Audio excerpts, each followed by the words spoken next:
Давайте паглядзім на тое, як спецслужбы і вайсковыя аналітыкі ацэньвалі ўкраінскае грамадства перад поўнамаштабным уварваннем. Паводле найбольш распаўсюджанай рэканструкцыі планіроўшчыкі падзялілі ўкраінцаў на 4 групы.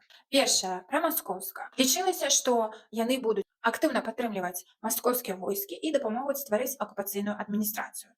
Іх планавалі набіраць у мясцовую ўладу, паліцыю, СМІ і розныя прамаскоўскія структуры.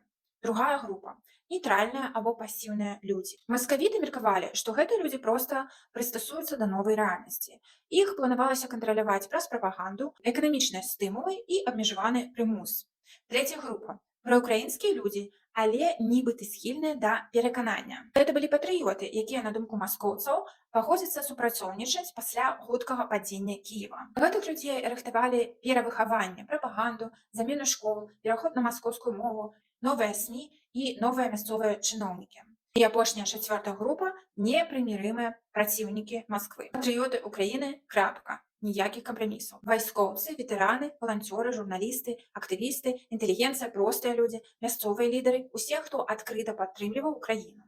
Групу звычайна планавалася арыштоўваць, дэпартаваць, садзіць у турмы і фізічна ліквідаваць. Дакументы і сведчанні з акупаваных тэрыторый паказваюць, што падобныя спісы сапраўды складаліся яшчэ да пачатку або першыя дні ўварвання. Таксама былі чорныя спісы людзей, якіх было планавана толькі ліквідаваць. Значыць, такое было бачанне Масквы.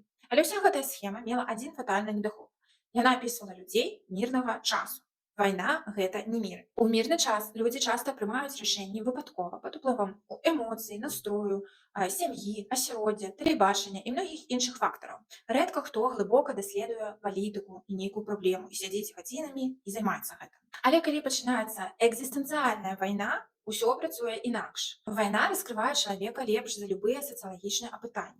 Беларускі пісьменнік Васіль Быкаў, уся яго творчасць займалася гэтым і раскрыццём сапраўднага чалавека ў экзістэнцыяльнай сітуацыі. Нейтральны чалавек, які сёння проста жыве сваім жыццём, заўтра можа ўбачыць забітае дзіця і ўжо праз дзень стаць валанцёрам або нават узяць у рукі зброю.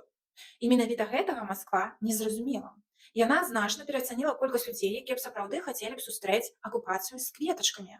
Яна зблытала мову з палітычнай лаяльнасцю. Яны думалі, што маскоўская мова была маркерам кахання да Масквы.